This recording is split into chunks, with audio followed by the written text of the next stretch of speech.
अस्सलाम वालेकुम। The online test academy Pakistan के प्लेटफॉर्म पे आपको एक दफ़ा फिर खुशामदीद कहता हूँ। आज एक नई टॉपिक के साथ मैं हाजिर हुआ हूँ। आज का टॉपिक है एक्सपोर्ट ऑफ सर्विसेज। इसमें शामिल है IT services and IT enabled services. हमारा फोकस रहेगा आईटी सर्विसेज पे। इंशाल्लाह इस टॉपिक में हम कवर करेंगे कि एक्सपोर्ट ऑफ सर्विस क्या है, आईटी सर्विस क्या है और एक्सपोर्ट ऑफ आईटी सर्विसेज क्या है, टैक्सेबल है, एग्जम्प्ट है। अगर टैक्सेबल है तो किस रेट से टैक्स होगा, इसके ऊपर कोई विदहोल्डिंग है या नहीं है, इस पे हम डिस्कस करेंगे। अच्छा, इस सर्विस को डिस्कस करने का मकसद ये है कि एक तो इसकी टैक्सेशन जो है इसमें रिसेंटली इसमें चेंजेस बहुत आए, इसलिए डिस्कस करना ज़रूरी समझता हूँ कि वो लोग टैक्स रिटर्न भी फाइल कर रहे हैं। ये ग्रोइंग इंडस्ट्री है तो इसमें नए लॉस में चेंजेस आए तो ज़ाहिर है इसको लोगों को इसमें काफ़ी कन्फ्यूजन भी हो सकता है, ताकि इसकी भी थोड़ी सी क्लैरिटी में हेल्प मिल जाए। एक पर्पज़ तो ये है। दूसरा जो मैं एक बात ये भी मेंशन करता चलूँ, आईटी सर्विस बहुत ही पोटेंशियल वाली इंडस्ट्री है। इस वक्त हर तरफ आईटी ही आईटी है। अगर हमारे पड़ोसी मुल्क इंडिया की तरफ देखें तो उनके इस वक्त एक्सपोर्ट सिर्फ प्योर आईटी सर्विस की बात करें तो वो $100 बिलियन से ऊपर है। और पाकिस्तान में इस वक्त हमारी जो एक्सपोर्ट है आईटी सर्विस रिलेटेड देखें तो बिल्कुल ना होने के बराबर है। वो कोई $2-3 बिलियन के आसपास घूम रहे हैं। तो इसमें बहुत पोटेंशियल है, इसमें लोग आ रहे हैं। इंशाल्लाह पाकिस्तान भी इसमें तरक्की करेगा। अगर इसमें हम तरक्की कर गए, आईटी सर्विस की तरफ अगर हमने तवज्जो दी, इसमें तरक्की करें तो शायद कभी दोबारा किसी लोन की ज़रूरत ना पड़े। तो इंशाल्लाह ऐसा ही होगा फ्यूचर में, उम्मीद यही रखना चाहिए सबको। अब चलते हैं हम अपने टॉपिक की तरफ। ये है सेक्शन 154A जो एक्सपोर्ट ऑफ सर्विस को डील करता है। ये सेक्शन इंट्रोड्यूस हुआ है फाइनेंस एक्ट 2001 में, और इसके साथ जो एक सेक्शन इंट्रोड्यूस हुआ था 65F। इस वक्त 30 जून 2022 की अगर हम डिस्कस करें, बात करें तो थोड़ी सी पोजीशन मुख्तलिफ थी। 2022 में ये जो मैंने ब्लू कलर में हाईलाइट किया है, तो ये दो चीज़ें जो ब्लू कलर में हाईलाइट किया इस वक्त जो है ये दोनों जो है एप्लीकेबल नहीं है। 65F पूरा एक सेपरेट सेक्शन था, और ये जो क्लॉज ए है ब्लू कलर में जो हाईलाइट किया हुआ है, ये जो है 154A का ही पार्ट था। ये जो अभी जो मौजूदा क्लॉज है वो उसकी जगह पे ये मौजूद था। अच्छा, 2022 में इसमें अमेंडमेंट लेकर आए, तो यहाँ पे जो रेड कलर का जो मैंने मेंशन किया है, जो एग्जिस्टिंग पोजीशन है जो कि 2022 फाइनेंस एक्ट 2022 में सब्सटीट्यूट हुआ था इस क्लॉज की जगह पे। अच्छा, 2022 में 65F का जो क्लॉज सी था ये भी ओमिट हो गया।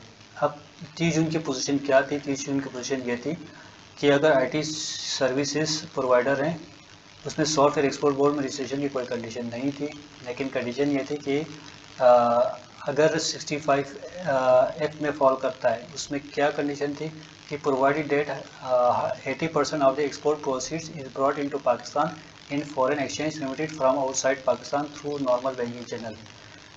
अगर हम उस वक्त की जो 30 जून 22 की जो 154A है और उस वक्त की 65F की पोजीशन देख लें, तो इन दोनों में बाकी तमाम चीज़ें जो आईटी सर्विस से मुताल्लिक अगर देखें तो वो सारे कंडीशन सेम थी, और सिर्फ यही कंडीशन थी जो फॉरेन रेमिटेंस 80% वाली, तो ये 154A में नहीं था। 65F में ये कंडीशन इजाफी कंडीशन थी।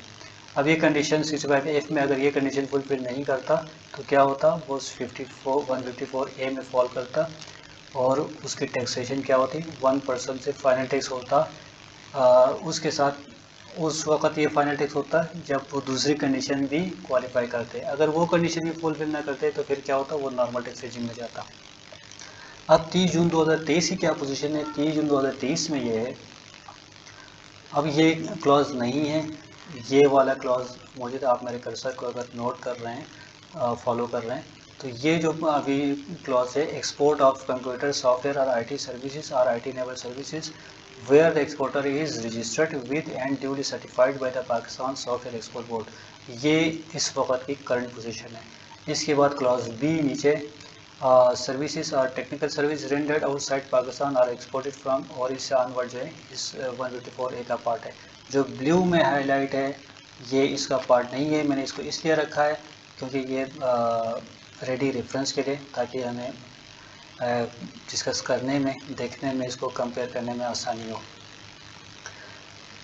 अच्छा, 2022 में 30 जून 22 तक क्या था, उस कानून के हिसाब से क्या था, अगर वो 65F में फॉल करता है तो फिर उसके ऊपर जो भी टैक्स नॉर्मल टैक्स रिजीम में जाके हम टैक्स कैलकुलेट करता, जो भी टैक्स बनता था उसको हम माइनस करके बराबर करके ज़ीरो कर देता, मतलब कोई टैक्स नहीं देना था। दूसरे लफ्ज़ों में अगर कहें तो वो एग्जेम्प्ट होता है, ज़ीरो टैक्स पे करता है। गो कि लीगली में देखें तो एग्जेम्प्ट और क्रेडिट में बहुत फ़र्क है टैक्स क्रेडिट में, लेकिन एज ए ले मैन की तरह अगर मैं समझाना चाहूँ तो इसका मतलब आप ये भी ले सकते हैं कि वो टैक्स क्रेडिट था तो वो एग्जेम्प्ट था, मतलब ज़ीरो टैक्स था। ठीक है, अगर 65A में फॉल नहीं करता तो फिर क्या होता, वो अगर दूसरे कंडीशंस फुलफिल करते तो वो 1% से फाइनल टैक्स होता। अगर वो 1% फाइनल टैक्स क्वालिफाई नहीं करता तो फिर वो नॉर्मल रेजिम में जाके वो टैक्स होता, फिर वो टैक्स क्रेडिट नहीं मिलता। वो कंडीशन थी 2022 की, 30 जून 2022 तक की। अब 30 जून 2022 के बाद क्या है, 30 जून 2022 के बाद जो 30 जून 2023 के लिए क्या एप्लीकेशन है लॉ की, इसके बाद क्या है, ये हम आज इसको डिस्कस करते हैं। ये जो जितने भी सर्विसेज मेंशन है ये एक्सपोर्ट ऑफ सर्विस है। आईटी सर्विस के अलावा भी बहुत सारी सर्विसेज हैं जो अगर एक्सपोर्ट कर रहे हैं तो सर्टेन कंडीशन फुलफिल करने के ऊपर वो फाइनल टैक्स होगा। आईटी सर्विस भी अगर वो कंडीशन फुलफिल करें तो फाइनल टैक्स पे होगा, अगर वो कंडीशन फुलफिल नहीं करते हैं तो फिर ये नॉर्मल टैक्स रिजीम में जाकर टैक्स होगा। अब वो कंडीशंस क्या हैं ये हम देखते हैं। सब सेक्शन 2 और 154A का, इसमें कहते हैं the tax deductible under this section shall be a final tax on the income arising from the transactions referred to in this section upon fulfillment of the following conditions। अब ये following conditions क्या है, return has been filed, withholding tax statements for the relevant tax year have been filed if required under the ordinance, sales tax returns under the federal or provincial laws have been filed if required under the law। ये 3 conditions हैं basically, जो जितने भी तो services mention है इसमें, उसके लिए 3 कंडीशंस दिए गए। ठीक है, हाँ, रिटर्न उसको फाइल करना है, विद होल्डिंग टैक्स स्टेटमेंट्स अगर रिक्वायर्ड है under the ordinance income tax ordinance 2001, अगर इसको रिक्वायरमेंट है विद होल्डिंग स्टेटमेंट फाइल करें तो उसको ये फाइल करना है। अगर रिक्वायरमेंट है, अगर प्रोविंशियल लॉ में या फेडरल लॉ में सेल्स रिटर्न फाइल करना है तो उसको सेल्स रिटर्न फाइल करना है, तो ये इसमें फाइनल टैक्स रिजीम में क्वालिफाई करेंगे, अदरवाइज वो क्वालिफाई नहीं करेगा। अब इसमें एक प्रोविजो एडिशन कर दिया है 2023 में। ये कंडीशन है कि provided this condition shall not apply in case of an exporter mentioned in clause A of subsection 1 of this section. अब आईटी सर्विस को ये क्लॉज ए क्या कहलाता है, क्लॉज ए ये वाला है, क्लॉज ए अगर आप हमारे कर्सर को फॉलो कर रहे हैं ये आईटी सर्विस वाला है, तो ये आईटी सर्विस वाला है तो फिर उसके लिए क्लॉज सी की कंडीशन है, उससे इसको एक्सक्लूड किया है। ठीक है, अगर उसने रिटर्न सेल्स रिटर्न फाइल ना भी किए तो ये फाइनल टैक्स रिजीम में रहेगा। बाकी तमाम सर्विसेज हैं अदर देन आईटी एक्सपोर्टर है, जो अदर सर्विसेज एक्सपोर्ट कर रहे हैं जो आईटी सर्विसेज नहीं है, उसके लिए तीनों कंडीशंस फुलफिल करने हैं।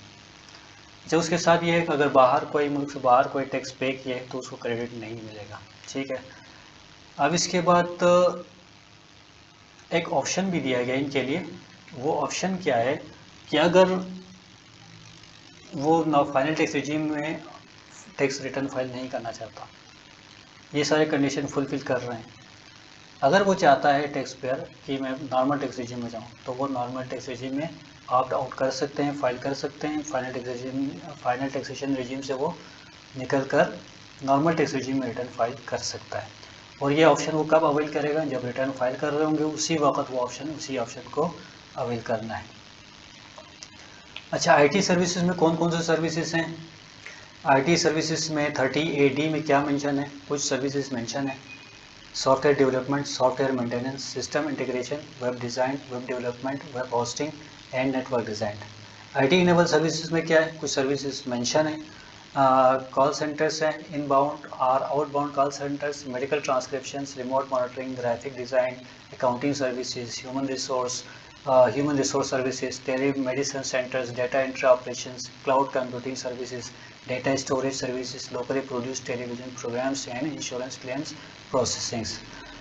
तो ये सर्विसेज यहाँ पे मेंशन है IT इनेबल्ड और IT सर्विसेज में। अब इसमें ख़ास बात क्या है, तो मैं एक ही चीज़, बाकी जो सर्विस मेंशन है तो वो मेंशन है कि इसमें किसी एक्सप्लेनेशन की ज़रूरत नहीं है, ठीक है।